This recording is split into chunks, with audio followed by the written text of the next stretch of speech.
আসসালামু আলাইকুম ওরহমতুল্লাহি ওবরাকাতুহু।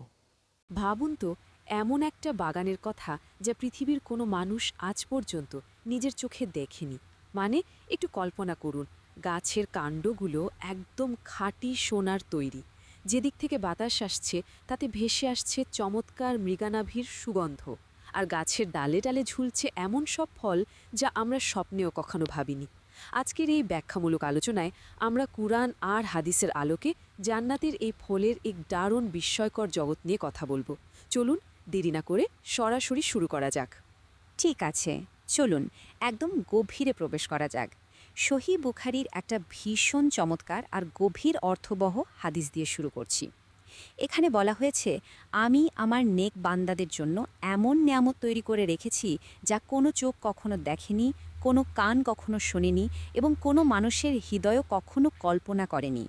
এই একটা কথা থেকেই কিন্তু বোঝা যায় জান্নাতের এই নিয়ামতগুলোর বাস্তবতা আসলে আমাদের সাধারণ চিন্তাভাবনা বা পার্থিব অভিজ্ঞতার চেয়ে কতটা বিশাল, কতটা অকল্পনীয়। 1 নম্বর সেকশন, পরিচিত নাম অকল্পনীয় স্বাদ। পৃথিবীতে আমরা তো মিষ্টি আম বা রসালো আঙুর খেয়েই থাকি, তাই না? কিন্তু জান্নাতের ফলের নামগুলো এক হলেও সেগুলোর স্বাদ হবে একদম অন্যরকম আর অতুলনীয়। আর হ্যাঁ, একটা বিষয় পরিষ্কার করা দরকার। এই যে আমরা এত চমৎকার সব বর্ণনা শুনছি, এগুলো কিন্তু মোটেও কোনো রূপকথার গল্প নয়। পবিত্র কুরআনের সূরা আর রহমান, সূরা বাকিয়া এবং সূরা বাকারার মতো সুনির্দিষ্ট জায়গাগুলোতে এই স্বর্গীয় ফলগুলোর একদম বিস্তারিত বর্ণনা দেয়া হয়েছে। এই মূল ঐশী গ্রন্থগুলো থেকেই মূলত আমরা এই নিখুঁত ধারণাগুলো পাচ্ছি। 2 নম্বর সেকশন, বাধাহীন এবং অন্তহীন নিয়ামত। পৃথিবীর পরিবেশের চেয়ে সম্পূর্ণ আলাদা একটা পরিবেশে জান্নাতের গাছপালাগুলো ঠিক কিভাবে স্বয়ংক্রিয়ভাবে কাজ করবে, আসুন সেটা একটু বুঝে নিই। পৃথিবীর সাথে জান্নাতের সবচেয়ে বড় পার্থক্যটা কোথায় জানেন? পৃথিবীতে একটা ফল খেতে চাইলে গাছে উঠতে হয় বা অনেক কষ্ট করে মই লাগিয়ে ফল পাড়তে হয়। কিন্তু জান্নাতে ব্যাপারটা একদম আলাদা।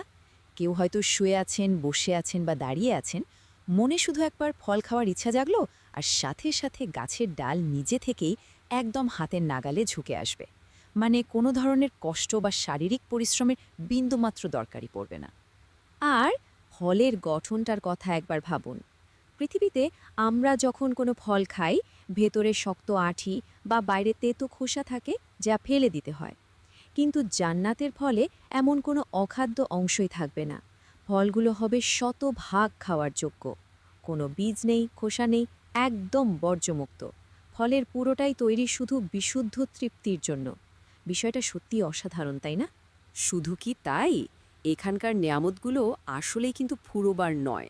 এই যেমন ধরুন, একটা ফল ডাল থেকে ছিঁড়ে নেওয়া হলো, অবাক করার মতো বিষয় হলো ঠিক সেই শূন্য স্থানটাতে সাথে সাথে আরেকটা নতুন ফল গজিয়ে যাবে।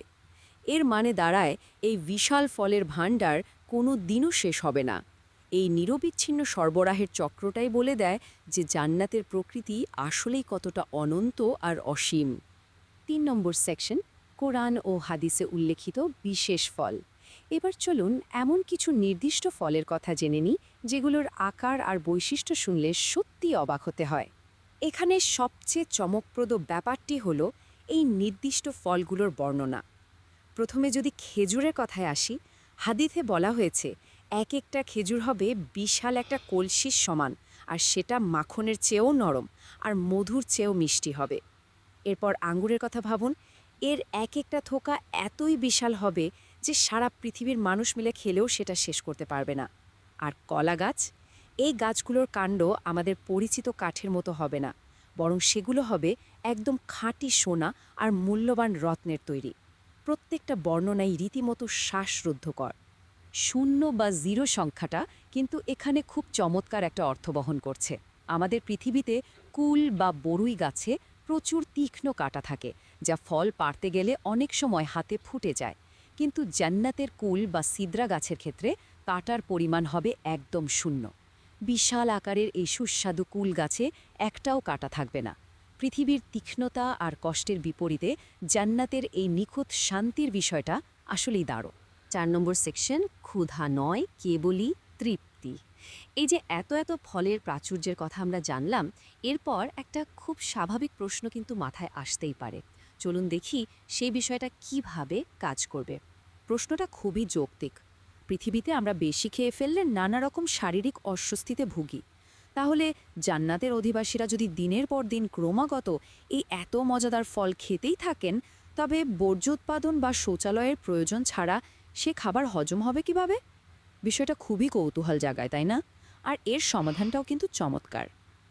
এই বিস্ময়কর রহস্যের উত্তর আমরা পাই নবী মোহাম্মদ সাল্লাল্লাহু আলাইহি ওয়াসাল্লামের বর্ণনায়।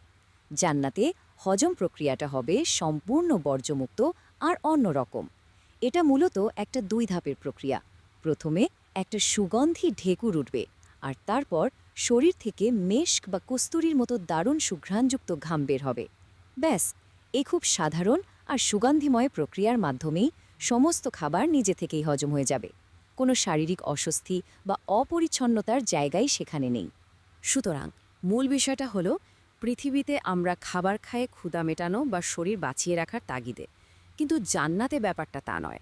সেখানে খাওয়া হবে শুধু বিশুদ্ধ তৃপ্তি আর চরম আনন্দের জন্য।